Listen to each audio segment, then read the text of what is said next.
قبل أن نبدأ خطبة الجمعة بالفرنسية بالترجمة رجاء التقدم وملء الأماكن الفارغة. S'il vous plaît, avant d'entamer la traduction, veuillez remplir les espaces devant vous afin qu'on puisse, vous savez qu'on est dans une période de vacances, donc il y a pas mal de jeunes et donc c'est plein, je vois les frères derrière sont debout.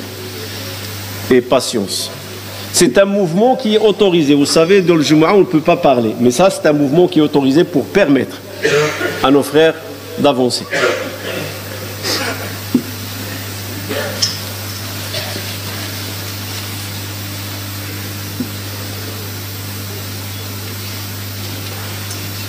Bismillahirrahmanirrahim. Walhamdulillahi Rabbil Alamin. Wassalatu wassalamu ala imamil muttaqin. سيدنا محمد وعلى آله وصحبه أجمعين وتابعيهم وتابعي تابعيهم بإحسان إلى يوم الدين. L'islam est une religion et ce sont les particularités de cette religion parce que quand on ne la connaît pas, on l'attaque et on l'agresse. Mais cette religion, elle est composée d'un ensemble qui ne laisse pas d'espace, vide, vacuum. Dans la législation musulmane, il n'y a pas d'espace libre ou vide. Il y a une zone qu'on appelle l'afou, mais ça c'est un autre sujet. Allah subhanahu wa ta'ala, il a interdit certaines choses, il a autorisé certaines choses, et il n'a pas parlé de certaines choses par miséricorde. Il n'a pas voulu en parler. Il a laissé le champ large aux législateurs, ce qu'on appelle fuqaha, à déterminer eux-mêmes, selon le contexte, selon les traditions, selon les besoins. Donc l'islam est une religion qui se préoccupe de la société. Et quand on dit la société, la composante de la société, c'est l'être humain. Il se préoccupe de l'être humain fœtus jusqu'à ce qu'il devienne vieillard et il est enterré.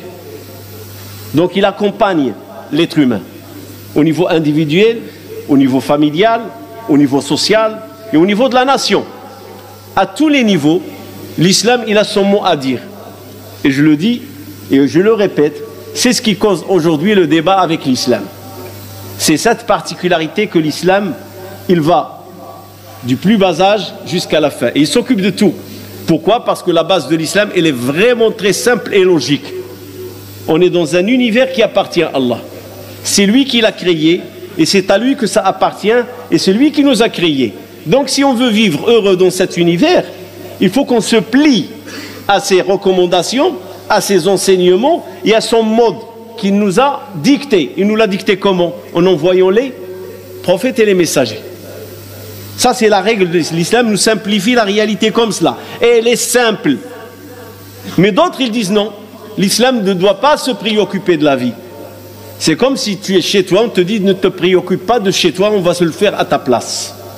C'est pas possible, je suis chez moi, je suis le maître. Et c'est à moi de gérer le chez moi. Allah subhanahu wa ta'ala, c'est lui le maître de l'univers. Et c'est lui qui gère l'univers.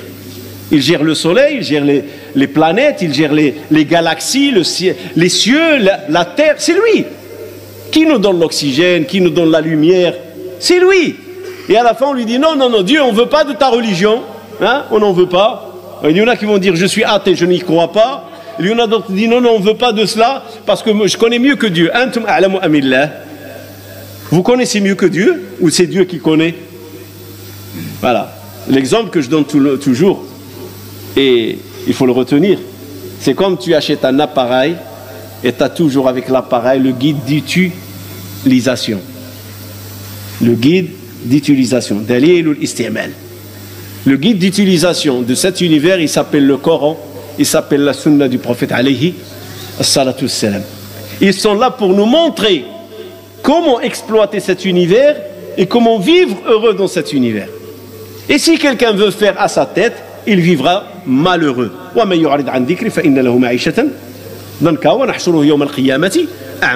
Et sa richicité aveugle. C'est donc le procédé de l'islam, il est vraiment simple et logique. Tu es dans un univers qui appartient à Allah et tu ne peux pas le gérer à la place d'Allah.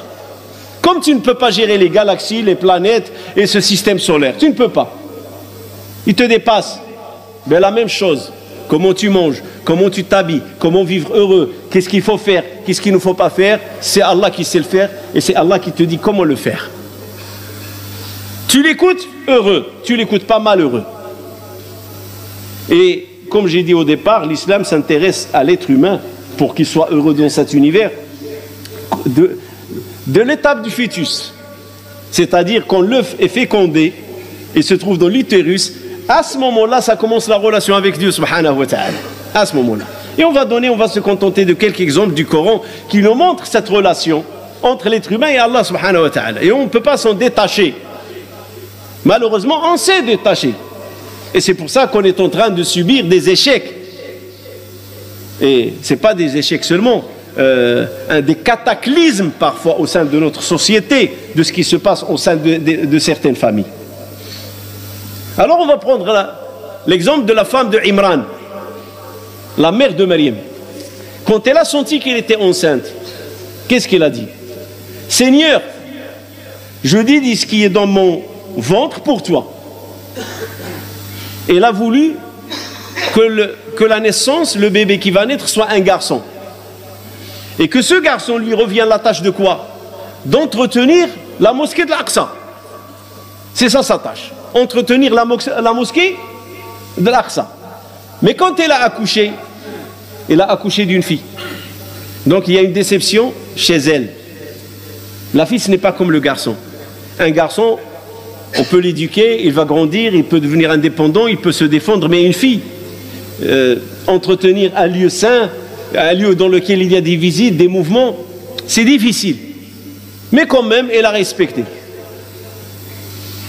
Elle lui a donné le nom de Maryam. Elle a dit Allah, c'est une fille. Et la fille n'est pas comme le garçon. Et Allah sait qu'est-ce qu'elle a accouché. Allah, c'est l'omniscient, il sait ce qui en est. Alors revenons à nous. À nous.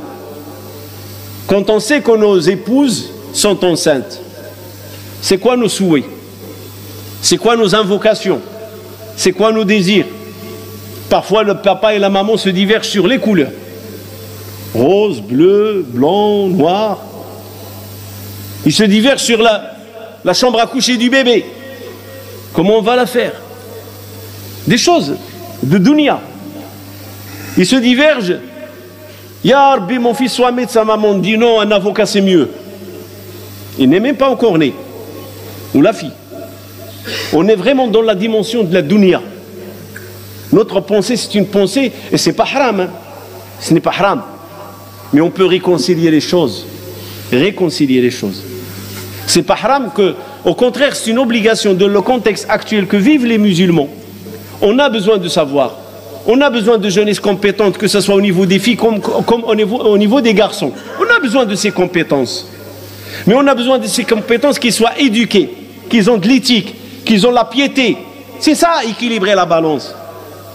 Parfois, on se met à fond dans l'éducation de nos enfants, mais on oublie la piété. On oublie la mosquée, on oublie les prières, l'apprentissage de l'arabe, le Coran, l'islam, la sunna du prophète alayhi salam. L'un ne contredit pas l'autre, parce qu'il y en a quand ils entendent apprendre la religion, ils croient qu'on demande à nos enfants d'abandonner les études. Au contraire, on ne demande pas à nos enfants d'abandonner les études. Pas du tout. On leur demande, soyez équilibrés. Comme vous aurez besoin de diplôme, vous aurez aussi besoin de la piété. Parce que c'est la piété qui va te permettre d'être un citoyen à la hauteur de ce que te réclame l'islam. Tu ne vas pas tricher, tu ne vas pas arnaquer, tu vas te contenter de ce qu'Allah te donne. Tu ne seras pas sans scrupules, avide, cupide. Et vous le savez comment il est la société aujourd'hui. La cupidité. Les gens veulent que l'argent s'enrichir. Mais où est la piété? Et c'est là où intervient l'islam. Les deux ensemble. L'islam est une balance équilibrée. Et l'islam est une balance équilibrée. Din wa dunya. Les deux. La piété et le diplôme. La piété et le savoir-faire de la vie. L'islam ne veut pas de citoyen qui a le savoir-faire de la vie, mais qui n'a pas la crainte d'Allah. Parce que cet univers, on revient à la règle de base, il appartient à qui cet univers? Il appartient à Allah. Alors on a besoin de citoyens musulmans, compétents et compétentes, avec la crainte de Dieu. Il considère le pauvre, il le retient entre ses yeux. Il considère le faible, il l'aide dans ses tâches, il lui donne l'aide qu'il faut. Il a la crainte d'Allah. Il sait que la société se complète entre elles. La société ne peut pas être indépendante des riches et des pauvres, des faibles et des forts. une société de ségrégation et de discrimination selon les richesses. Alors cette femme était préoccupée. Elle a voulu que son enfant soit un garçon et que ce garçon s'occupe de la mosquée de l'Aqsa. Vous croyez qu'Allah subhanahu wa ta'ala a trahi son invocation? Abadan. Il lui a exaucé son invocation d'une façon meilleure. Et ça, on l'a dit le vendredi d'avant. Sois honnête avec Allah et tu auras le mieux que de ce que toi t'as souhaité. Elle n'a souhaité qu'un serviteur, qu'un petit serviteur. Et Allah lui a donné un petit-fils qui s'appelle Isa, qui est né sans père et qui va devenir l'homme qui va défendre l'Aqsa. Alors je reviens aux musulmans aujourd'hui. Vous savez, l'Aqsa, il n'est pas entre les mains des musulmans depuis la guerre des 6 jours. Les musulmans, ils ont perdu l'Aqsa. Alors, qui parmi les musulmans, sa femme est enceinte, il dit « Ya Rabbi, fasse que mon fils qui est dans le ventre, ou ma fille qui est dans le ventre de ma femme, soit parmi ceux qui vont travailler pour la libération de l'Aqsa. » Pendant qu'il y en a qui le déclarent comme capitale éternelle de l'État d'Israël. Qui? Vous savez, l'exaucement des choses, ça commence par un petit point. Une invocation. Et laisse l'invocation entre les mains d'Allah. C'est comme une graine que tu vas la planter. Arrose-la. Et qui va la faire pousser, la graine? Allah subhanahu wa ta'ala. Invoque Allah sincère. Sincère. Et cela ne veut pas dire que votre fils sera terroriste ou Ben Laden. Je sais de quoi je parle. Hein. C'est pour ça que je cite ces choses. Parce que notre esprit aujourd'hui, il y a un formatage. Dès qu'on parle de l'Aqsa, on veut coller le terrorisme avec. Non, cela ne veut rien dire. Ou ta fille. Non, cela ne veut rien dire. Un bon musulman n'est pas obligé un terroriste. Un musulman qui se préoccupe des affaires des musulmans et des cas des musulmans et des causes des musulmans n'est pas un terroriste. C'est sûr et certain. Et c'est ce qu'on demande à notre jeunesse et aux musulmans, de se préoccuper, ici ou ailleurs, de se préoccuper de l'avenir de l'islam. Et si ce n'est pas vous les jeunes qui allez le faire, qui va le faire? Qui? C'est votre responsabilité. Et dès la jeunesse, il faut développer cet état d'esprit, être préoccupé dans la pensée, dans les invocations, dans les prosternations, dans la lecture du Coran, avoir le souci de la Ummah entre les yeux. Comme elle, la femme de Imran, pendant qu'il est fœtus dans son ventre, elle dit « Ya Rabbi, je veux que ce garçon soit... » Et Allah lui a donné une fille. Il avait un peu... Il était triste. C'est une fille, c'est pas un garçon. Mais Allah, il a exaucé. Il a exaucé son souhait en lui donnant Isa. C'est une question d'éducation et de conviction. Alors, on a dit dans tous les âges, on va aller vers la jeunesse. Ibrahim avec son fils Ismaïl. Et vous savez, on a fait une série sur Youssef de 34 à peu près sermons, de vendredi. 34 si je ne me trompe pas, ou 35. On est parti de Youssef petit, qui jouait avec ses frères, jusqu'à Youssef qui est devenu gouverneur et qui va créer l'histoire des Israélites ou des enfants d'Israël en Égypte. Un petit qui va faire l'histoire. En disant à ses frères et ses parents, venez me rejoindre en Égypte. C'est le commencement d'une histoire de l'existence des Israéliens ou de ce qu'on appelle les enfants d'Israël en Égypte. Alors on va venir à Ibrahim. Il fait un rêve. Il dit à son fils, et selon les récits, Ismaïl il avait à peu près 14 ans. 14 ans, 15 ans. Selon les récits les plus authentiques ou les plus sensés, il était d'âge 14 ans, 15 ans. Pourquoi? Parce qu'Allah subhanahu wa ta'ala, il dit et quand il est devenu capable d'aider son père, de travailler avec son père, de soutenir son père. Et le prophète sallallahu alayhi wa sallam dans un hadith, quand il parle des prières, il parle de 7-10, enseignez-leur la prière à 10, enseignez-leur la prière à 7, châtiez-les à 10, c'est-à-dire corrigez-les, la punition, et accompagnez-les à 14. Donc à 14 ans, un jeune ou une jeune peut accompagner ses parents. Et Allah subhanahu wa ta'ala nous dit de Ismaïl, quand il a commencé à accompagner son père, on présume c'est 14 ans. Ibrahim, il fait ce rêve, en train d'égorger son fils Ismaïl. Il vient voir son fils. Et il ne dit pas à son fils, j'ai reçu une révélation. Il ne lui dit pas que Allah m'a révélé de te tuer, de t'égorger. Non, il lui dit, j'ai fait une vision. J'ai vu dans le rêve que j'étais en train de t'égorger. Qu'est-ce qu'il lui dit le fils? Allez, prenons un jeune d'aujourd'hui, allez. Qu'est-ce qu'il va dire? Ben, c'est ton problème, c'est pas le mien. De quoi je me mêle, moi? Tu rêves que tu es en train de m'égorger? C'est ton problème. Va voir le psychologue. Tu as un problème. Non, sérieusement, c'est la réponse qui va tomber. C'est sûr et certain qu'aujourd'hui, il n'y a pas un père qui va rêver ça parce que c'est fini. La prophétie, c'est fini. Mais même, mettez-vous dans l'état d'esprit d'Ismaïl. Pourquoi il dit à son fils, fais ce qu'Allah te demande et tu me trouveras parmi les endurants. Inch'Allah. Fais ce qu'Allah te demande et tu me trouveras parmi les endurants, Inch'Allah. Pourquoi? Il y a une éducation, il y a une confiance entre le père et le fils. Et cette confiance ne peut être acquise que par l'éducation et dans le temps.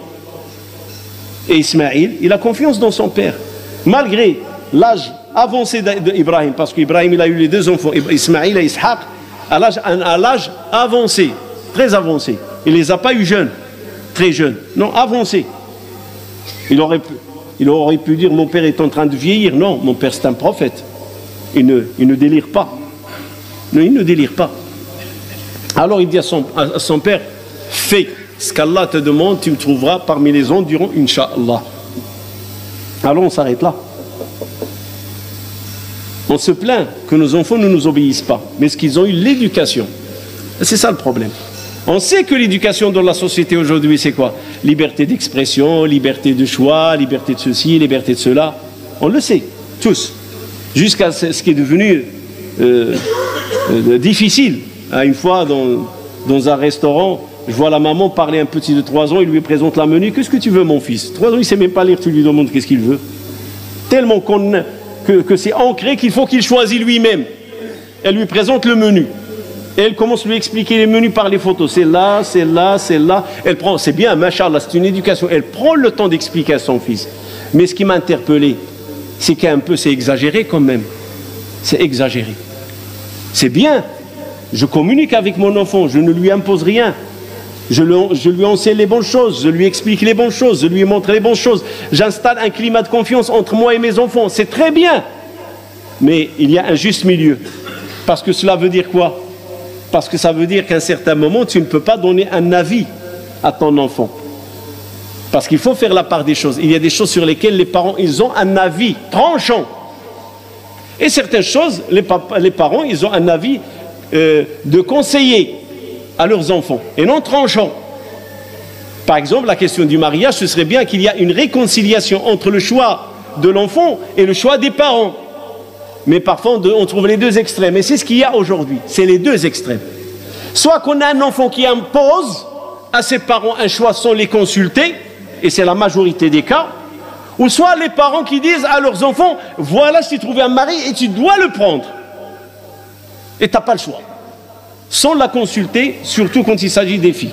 Et ça existe aussi chez des garçons. Et il y a des enfants qui ont décidé d'enterrer le mariage pour ne pas froisser les sentiments des parents. Il ne veut pas vexer le papa, il ne veut pas vexer la maman. Quand on lui parle de mariage, il dit « je ne suis pas prêt ». Alors je vais vous raconter une histoire. Quand il y a une confiance installée, un savoir. Et c'est là le défi. Je le dis et j'assume. Qui d'entre nous aujourd'hui, nous les parents, peut dire à son fils ou à sa fille « je t'ai trouvé une épouse ou un époux » ? Qui ? Et son enfant va dire « papa, maman, je vous fais confiance, ce que vous m'avez trouvé, je l'agrée. J'ai confiance en vous. Je sais que vous êtes des gens droits et vous n'allez choisir que le bon pour moi. » Qui ? On va dire que si vous parlez comme ça chez vous, on va dire il faut vraiment revoir votre éducation parce que vous êtes des gens archaïques. Parce qu'aujourd'hui, le mariage ne passe plus comme ça. Ne marche plus comme ça. Le mariage aujourd'hui, c'est la fréquentation, c'est se connaître, pas faire le haram, participer à le haram, et les parents ramènent l'imam à la fin pour faire le halal. Ils sont dans le haram et on leur fait le halal. C'est une histoire absurde. Mais c'est ce qu'il y en est aujourd'hui. La réalité, c'est celle-là aujourd'hui que vive la jeunesse musulmane. C'est celle-là la réalité qu'on veut cacher et qu'on ne veut pas voir. Mais c'est la réalité qui fait mal, une réalité amère. Alors il y avait un grand savant de Tabi'in qui s'appelle Saïd ibn al-Musayyib. C'est très connu. Ce savant, son itinéraire, vous savez c'est quoi? La mosquée chez lui. Et la mosquée, quelle mosquée? La mosquée du prophète alayhi salatu wassalam. Il raconte lui-même, il a dit j'ai passé 45 années dans la mosquée du prophète sallallahu alayhi wa sallam, jamais j'ai vu une nuque que celle de l'imam. Jamais une nuque s'est mise devant lui. Jamais une tête ne s'est mise devant lui que celle de l'imam, c'est-à-dire il a toujours été dans la première rangée derrière l'imam pendant 45 années.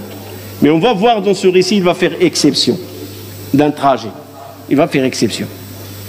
Alors il observe, il remarque qu'un élève s'est absenté et l'élève vient. Il ne s'est pas absenté que le jour, pendant des jours. Il lui dit, qu'est-ce qui t'a fait absenter des jours? Il lui a dit, ma femme était malade, je l'entretenais jusqu'à ce qu'elle est morte et je me suis occupé à l'enterrer et à recevoir les condoléances.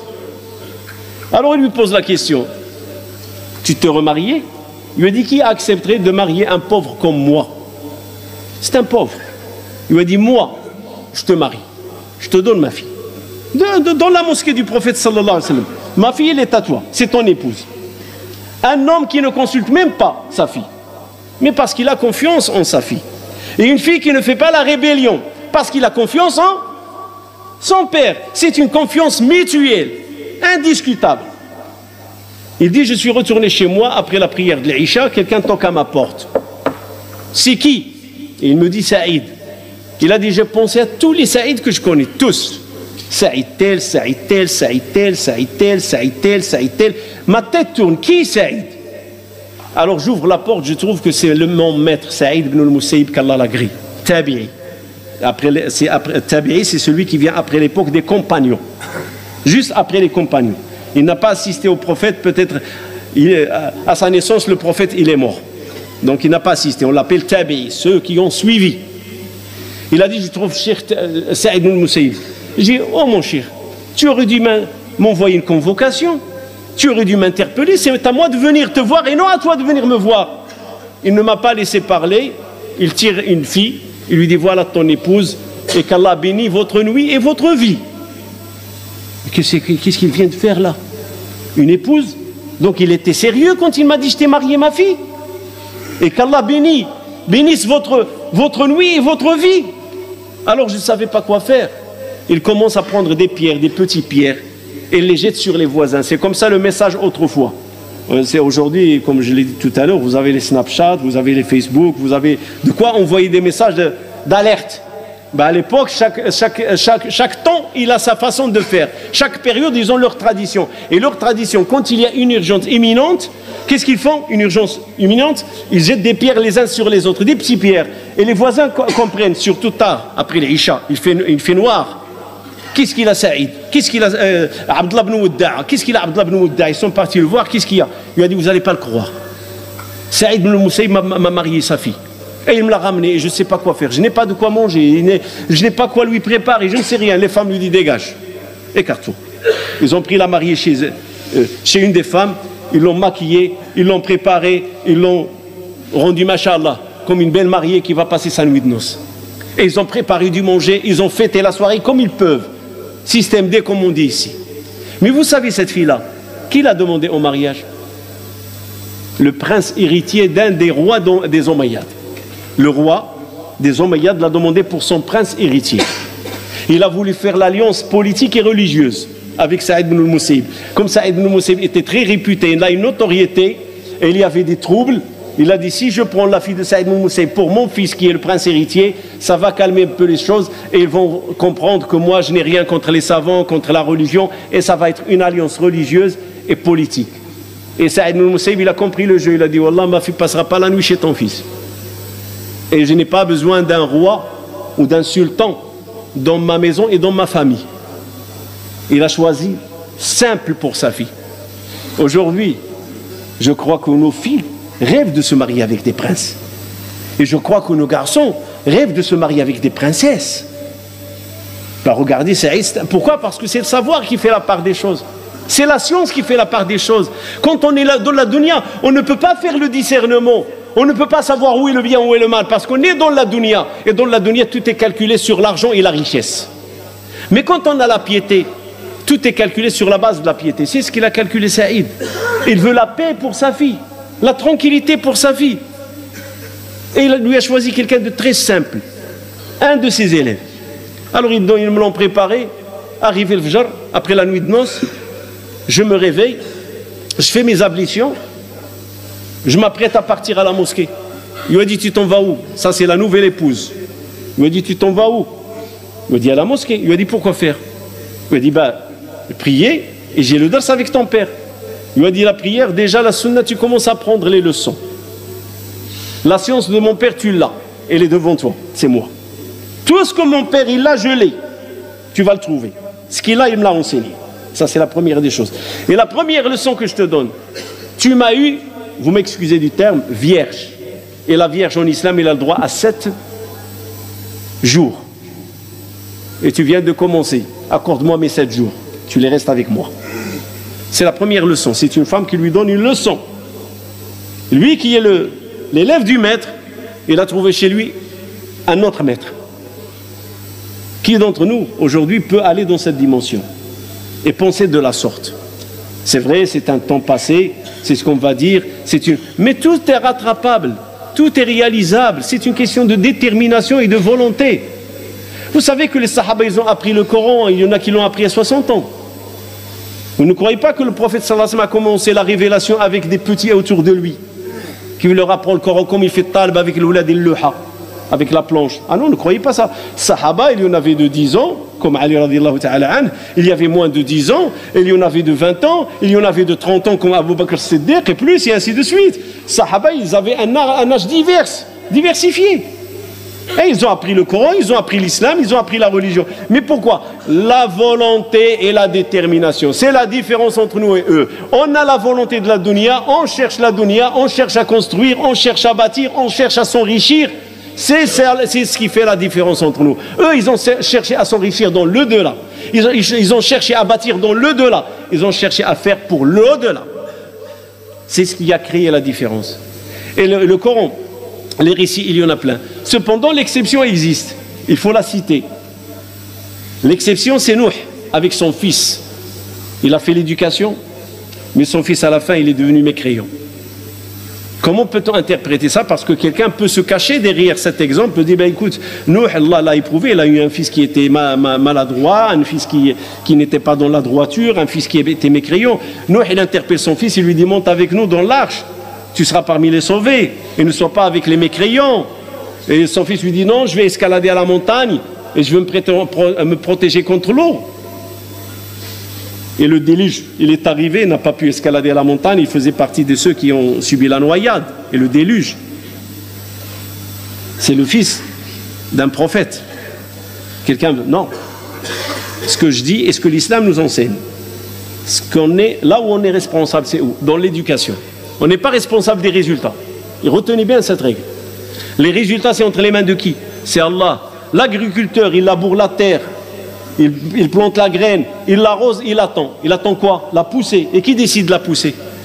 C'est Allah. Une personne se marie, il n'a pas d'enfant. Allah, il a fait qu'il soit stérile, ou madame stérile, ou les deux sont fertiles, mais ils n'en ont pas. Pourquoi? Parce que c'est le décret d'Allah. Toi, tu fais ce que tu as à faire. Éduque, enseigne. Apprends la religion à ton enfant, apprends l'islam à tes enfants, apprends-leur la responsabilité qui les attendent devant l'islam et l'avenir de l'islam. Ça, c'est notre devoir, d'en parler à nos enfants et de les éclairer sur cela et de leur dire, montrer, oui, c'est quoi la vérité dans la religion. C'est pas ce que vous voyez dans les médias qui s'acharnent sur l'islam. Ce n'est pas ça l'islam. L'islam, on ne peut le chercher qu'à travers la mosquée et à travers les gens de la mosquée.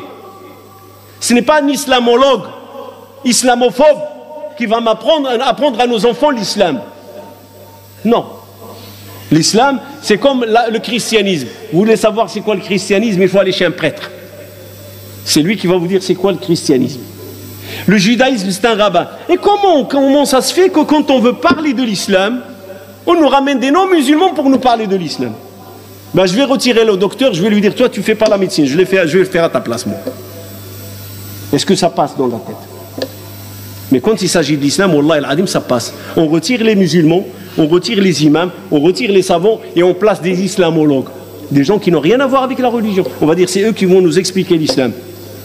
Ben, qu'on fasse la même chose dans l'architecture, dans le génie civil, génie mécanique, avec les médecins, avec les chirurgiens. Qu'on fasse là. Qu'on les remplace par des gens qui ont étudié des bouquins et que ce sont eux qui vont pratiquer la chirurgie. Ça va être la catastrophe.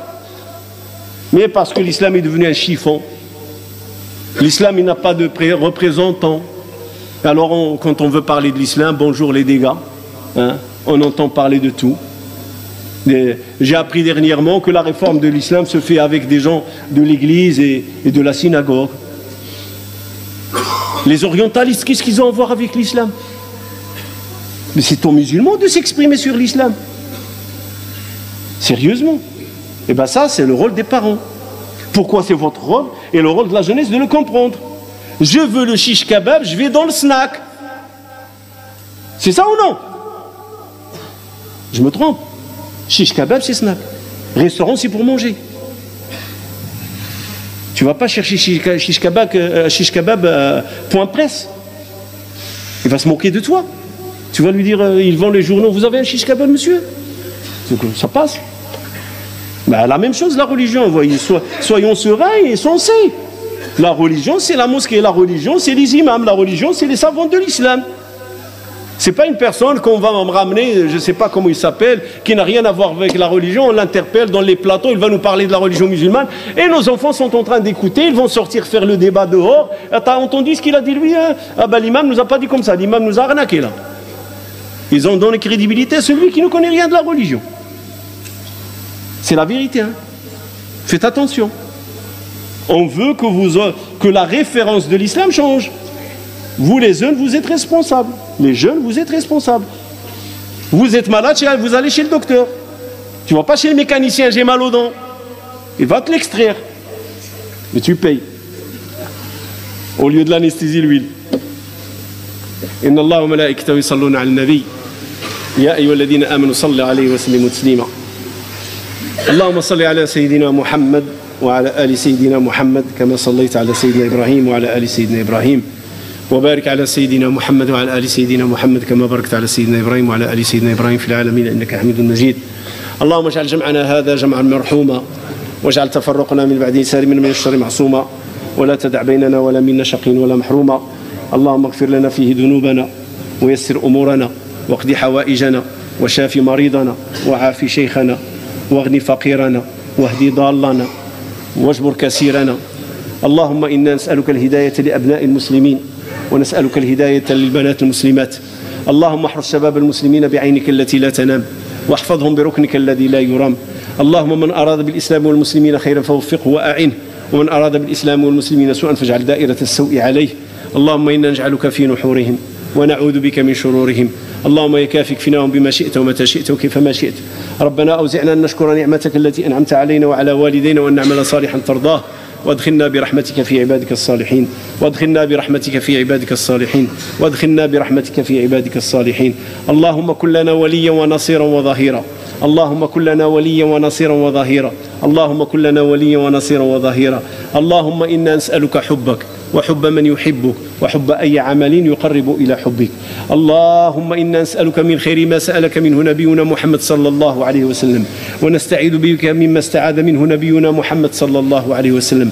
اللهم إنا نسألك من خير ما سألك منه نبينا محمد صلى الله عليه وسلم ونستعيذ بك مما استعاذ منه نبينا محمد صلى الله عليه وسلم. اللهم إنا نسألك من خير ما سألك منه نبينا محمد صلى الله عليه وسلم ونستعيذ بك مما استعاذ منه نبينا محمد صلى الله عليه وسلم. اللهم إنه لا يخفى عليك حالنا كما لا يخفى عليك مكاننا. اللهم احفظنا من كل سوء. اللهم احفظ أمة حبيبك من كل سوء. اللهم احفظ أمة حبيبك من كل سوء. أيها المسلمون لا تنسوا أخوكم طارق رمضان من الدعاء. ادعوا له فإنه في حاجة إلى دعائنا ودعائكم. اللهم ثبته وكن معه وانصره وكن له عونا ونصيرا. اللهم أظهر الحق. اللهم أظهر الحق. اللهم أظهر الحق. قل جاء الحق وزهق الباطل إن الباطل كان زهوقا. اللهم أظهر الحق. قل جاء الحق وزهق الباطل إن الباطل كان زهوقا. اللهم أظهر الحق. قل جاء الحق وزهق الباطل إن الباطل كان زهوقا. أخ لنا نعرفه توفي له صهره في باريس فنسأل الله سبحانه وتعالى أن يتقبله برحمته وأن يدخله في فاسح جنانه. توفى له بالأمس أخونا العقيوي الكثير منكم يعرفونه فنسأل الله سبحانه وتعالى أن يجعل صهره وأب زوجته في الجنان والرضوان. اللهم اكرم نزله ووسع مدخله واغفر لنا وله. اللهم إن كان محسنا فزد في إحسانه وإن كان مسيئا فتجاوز عنه بفضلك وكرمك. اللهم ابدله دارا خيرا من داره وأهلا خيرا من أهله، وارزق أهلهم الصبر والسلوان، وارزق أهله الصبر والسلوان، وارزق أهله الصبر والسلوان، واجعلهم خير خلف لخير سلف. وأخ له مصائب ومشاكل في حياته الزوجية، فنسأل الله أن يلقي المودة بينه وبين زوجته. اللهم ألق المودة بين أخينا وزوجته، اللهم اصلح قلبيهما ووفقهما إلى المحبة فيما بينهما. سبحان ربك رب العزة عما يصفون، وسلام على المرسلين، والحمد لله رب العالمين.